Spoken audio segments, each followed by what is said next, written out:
of you who are following, you can see that the Pope's coffin is now departing Casa Santa Marta, his home for the last 12 years, and leaving the Vatican, and the procession to St. Mary Major is beginning. Yes, it's almost like a Pope-mobile, open, white. It's actually a hearse, I think we can call it correctly, a hearse.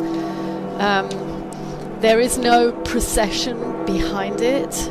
We've been told that the indications are that it will drive at about 10 kilometers per hour, so it should take about half an hour to reach St. Mary Major.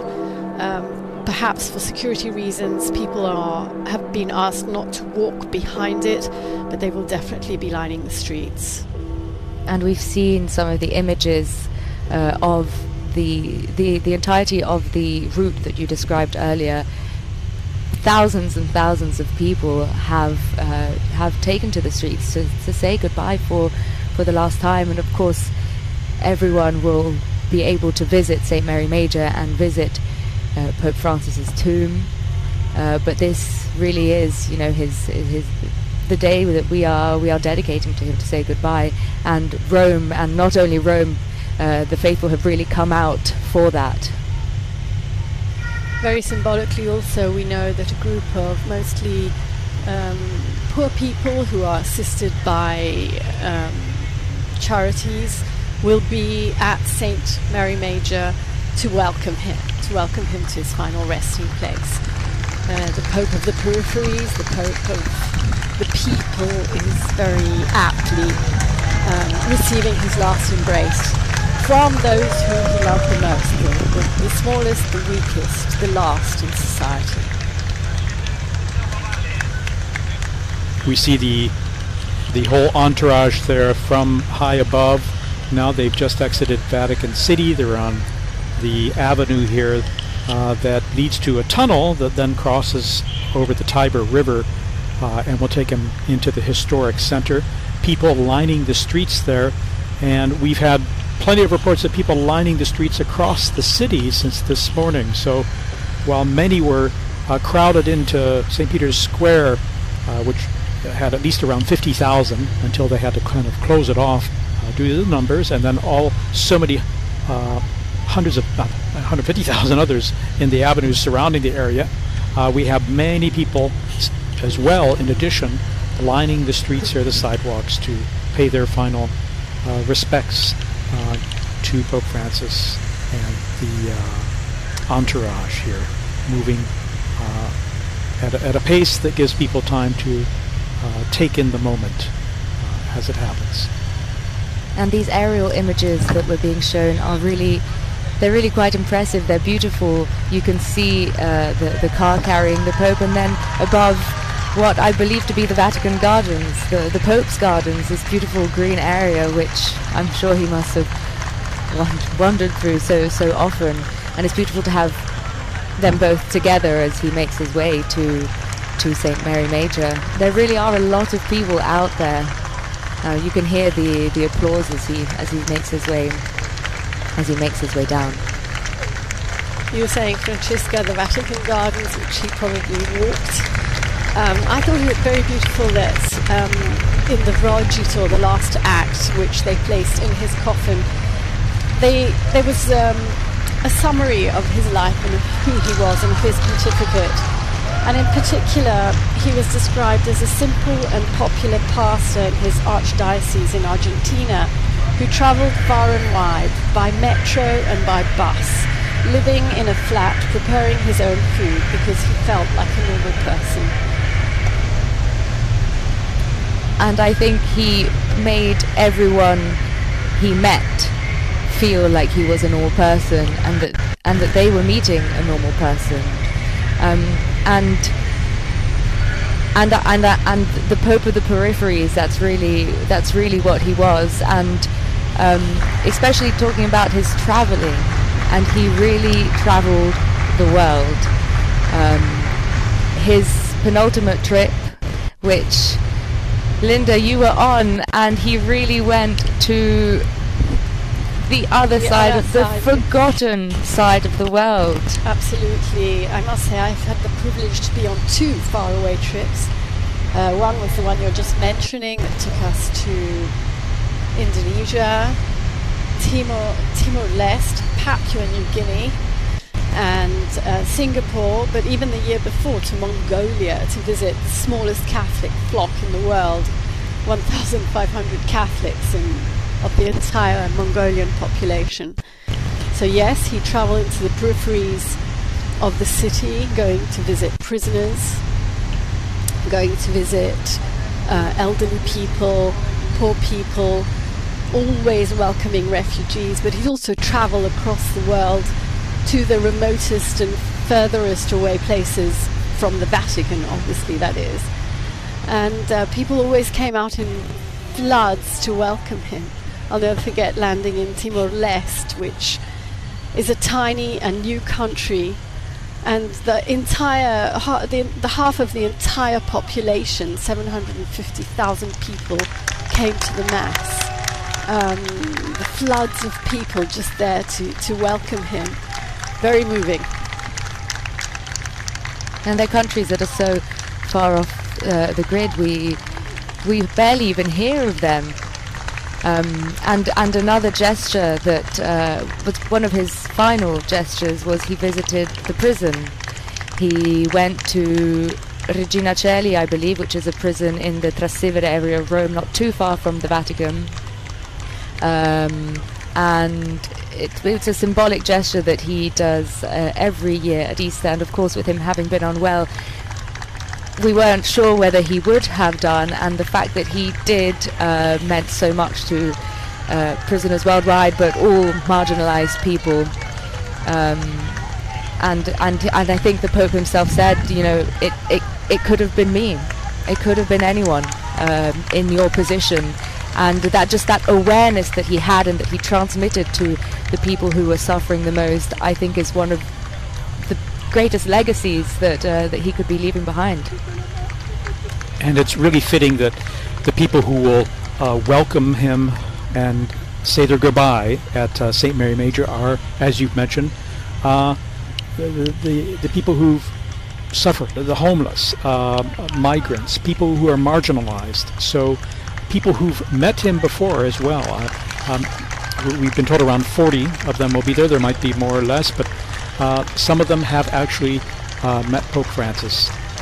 Sometimes before going on an apostolic journey, or during religious feasts, he would have them over at Santa Marta and meet with them, just to...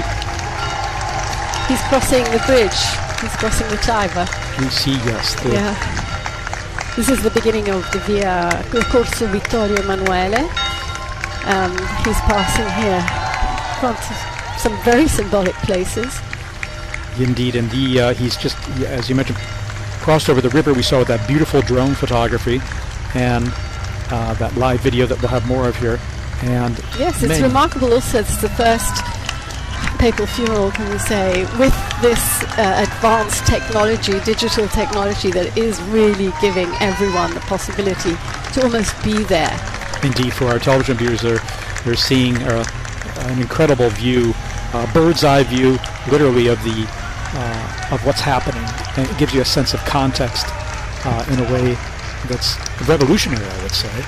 We have, of course, a vehicle preceding the entourage, or the procession. The procession, and you can see all the crowds of people on either side of the street as they wave there. And again, it's particularly poignant and touching that, again, he'll be welcomed by the people he's always reminded us not to forget, the ones who need our help, the homeless, migrants, and refugees. And I must say, in these days in which tributes have been pouring in, again and again I've been hearing he was a voice for those who had no voice. So hopefully that voice will continue to resonate.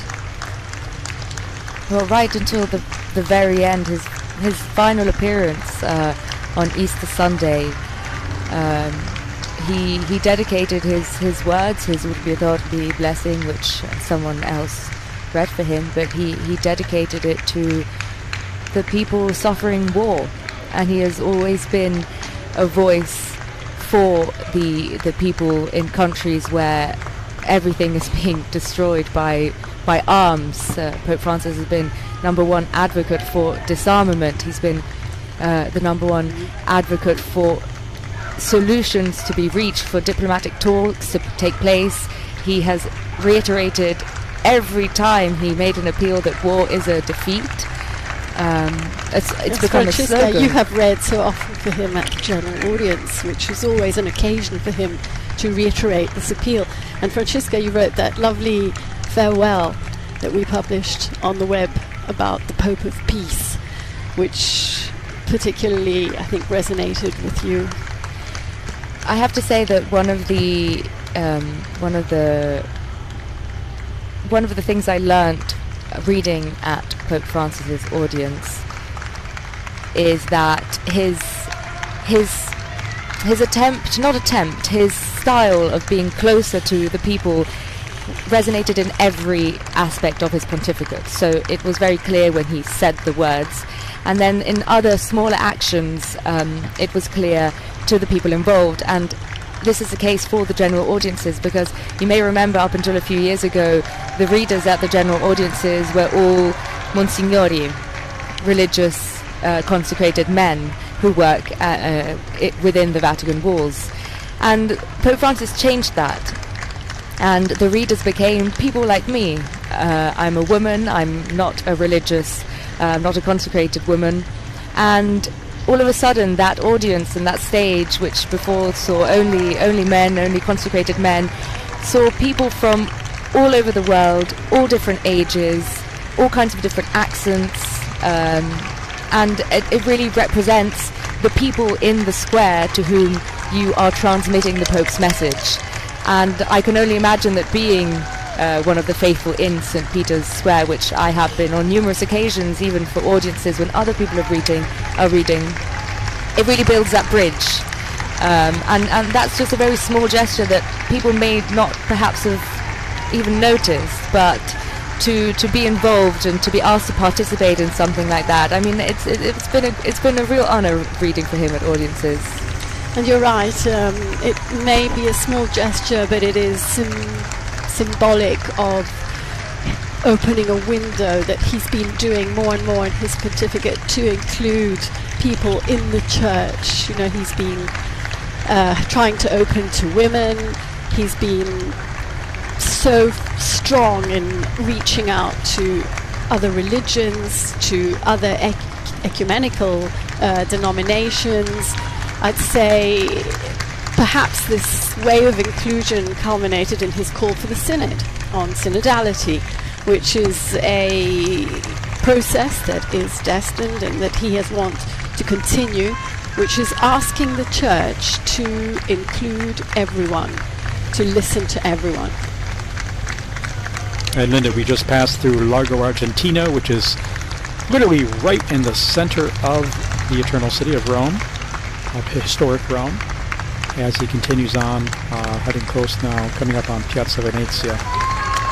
And all the crowds, incredible, lining both sides of the street. Again, they preferred that people not follow behind the vehicles for safety reasons, above all, apart from security. But they're also going pretty fast.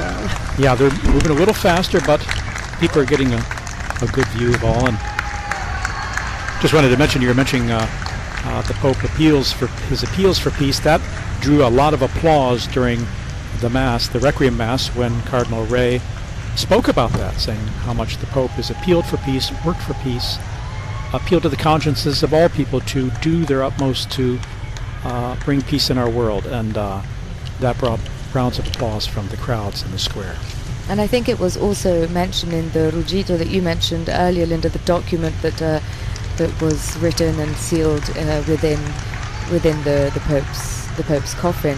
it was mentioned some of the countries that he has dedicated so much attention and care to, and I can't remember them all, but I know that one of them was Ukraine, another one was Palestine, Myanmar was mentioned, and it's true, these are all countries that when you think of Pope Francis and peace, you associate these countries to that. And no, I'm saying we were talking about losing a voice for the forgotten. He was the only world leader who would never forget to mention ongoing conflicts that are completely out of the mainstream media. Myanmar, as you just mentioned, Sudan, the difficulties in South Sudan, Haiti,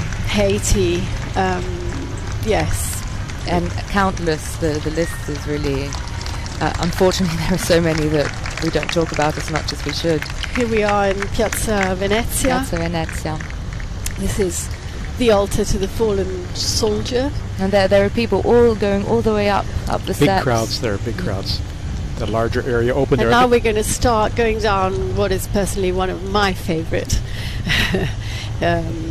places in Rome. It's the road that runs through the Roman Forum with Imperial Rome on both sides. There we've seen a lot of construction. They're extending the subway line, hence all the construction equipment there.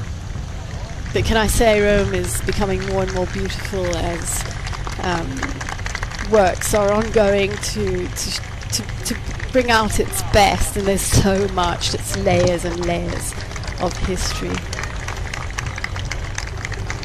I was thinking of how much Pope Francis loved being among the crowds, and in a special way he's here with everyone turning out, and his spirit is present here in a way in greeting and blessing the crowds, I'm sure. It's so lovely also that he wants to be, that he obviously feels Roman. He's Argentine, but he's Roman. He's the Bishop of Rome. He's said it so many times. And his devotion to the Salus Populi Romani is so significant as well. Even his parish visits that he would make on occasion, he would go to the most remote parishes, the ones really on the outskirts of the city. The idea being to reach out to those who may have the least chance of seeing him or expecting to see him. That was his style. And he'd go without a prepared text to engage in real conversation. I was speaking just yesterday or the day before yesterday to the international director of JRS, the Jesuit Refugee Service, and he was saying he'd pop into the Jesuit house in Rome and sit down and chat with them, and even about, like events that were coming up that had to be scheduled or had to be prepared. But he said he'd invariably come open to dialogue, open to listening to what others had to say. In fact, Brother Michael Schiff said he wanted to hear what other people had to say. Seeing these stunning images as he heads towards the Colosseum. We've just gone through the Roman Forum there, and the crowds are thick on either side there. We're going to have some nice images of the Rome's ancient Colosseum coming up, where he wrote shortly before he died, the meditations for the Way of the Cross. The Way of the Cross on Good Friday, the Stations of the Cross are takes place there at the Colosseum in a very symbolic and suggestive way, in remembering Good Friday and those who suffered and died. He actually wrote the meditations himself this year. Very often they are written by groups of people, like symbolically, like by widows or war veterans or refugees. This year he wrote them, and he dedicated this year's meditations to the need for just economy, for the need to bring global justice to every person, every human being in the world, as we are called to recognize the inherent dignity of all.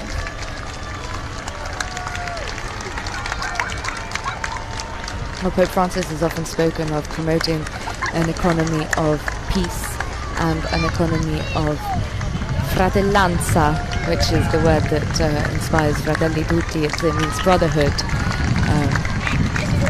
Fraternity. Sorry, I couldn't think of the word. An economy of fraternity, and it is bringing together a lot of the things that we've spoken about. It's bringing together the poor and the marginalized and the people suffering on the other side of the world, in our case, us being here in the Vatican, who are suffering war, and often they're countries who are suffering economically, and it's calling to action and to responsibility the countries that can help. Exactly. Denouncing the great divide that there is between the rich and the poor. How often has he said all the food that gets thrown away by affluent societies would be more than enough to feed the millions and millions of hungry people in the world. And here we have a view of the Colosseum as he goes up via La Bicana.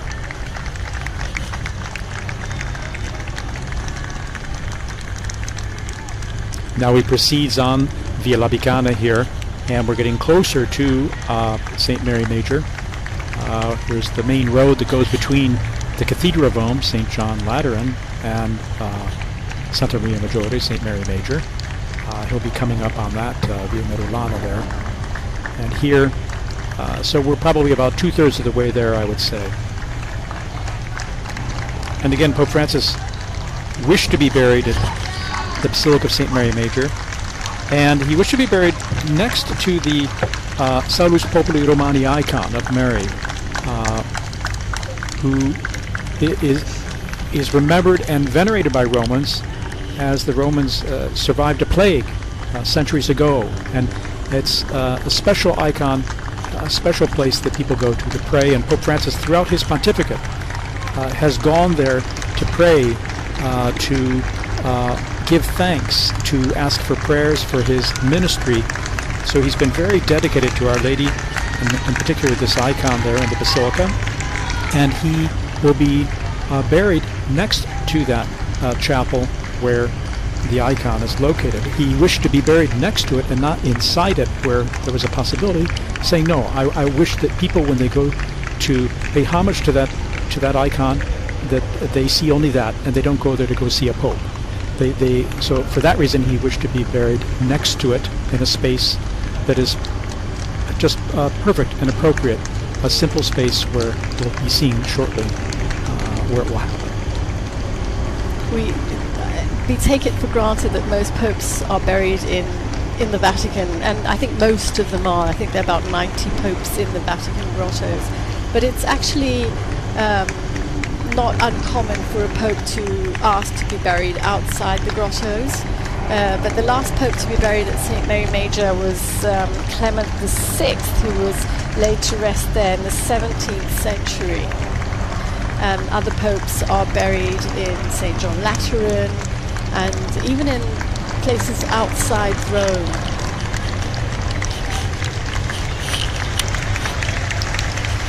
In fact, Pope Francis has visited the Salus Populi Romani icon 126 times over the 12 years of his papacy.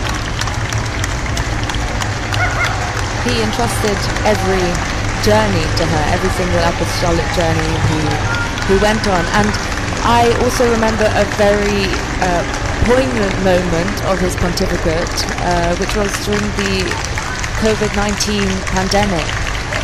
Well, two particularly strong moments from that pandemic, but one of them relating to the icon of Mary Salus Populi Romani.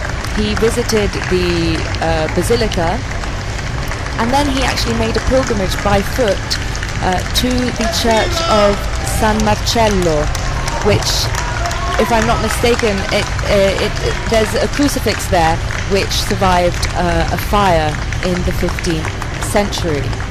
And that was a particularly poignant moment because there was this empty Rome, and Pope Francis was walking down Via del Corso, which, for those of you who don't know, Rome is the biggest, most important street, I'd say, of Rome, which leads from Piazza Venezia, which the Pope's funeral procession has just passed through now, up to Piazza del Popolo. And just these images of Pope Francis walking down this empty empty street, and obviously to bring his closeness once again to the people suffering all across the world. And there was another moment like that, which was the Statue Orbi, which I'm sure you both remember. We do, we remember. I think you were in the square that night. I was in the square. Very few people.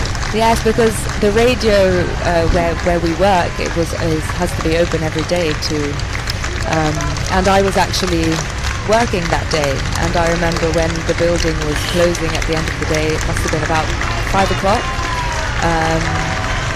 Pope Francis was just about to go out in the square, and Rome was empty in that case as well, and I made my way up Via della Conciliazione to the square, and I just remember it was raining. He had that crucifix of San Marcello with him in the square. Yes, he did. See, it all comes together.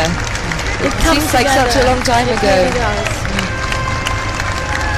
And our television viewers here can see we're back in the sunshine there. We were just on the Via Merulana. We went through a tree-lined avenue, very pretty. And again, crowds on either side. And as the street and sidewalk area opens up, more and more people are packed in there too. Now I know they're going to close the images once he arrives in front of St. Mary Major. He will be carried into the Basilica, but it's going to be a private ceremony there. So we're actually seeing the Basilica right now. He's almost there. Is very He's close, very close. Oh, here he comes here. now. Here he is. The images are being shown from the Basilica, and he's arrived.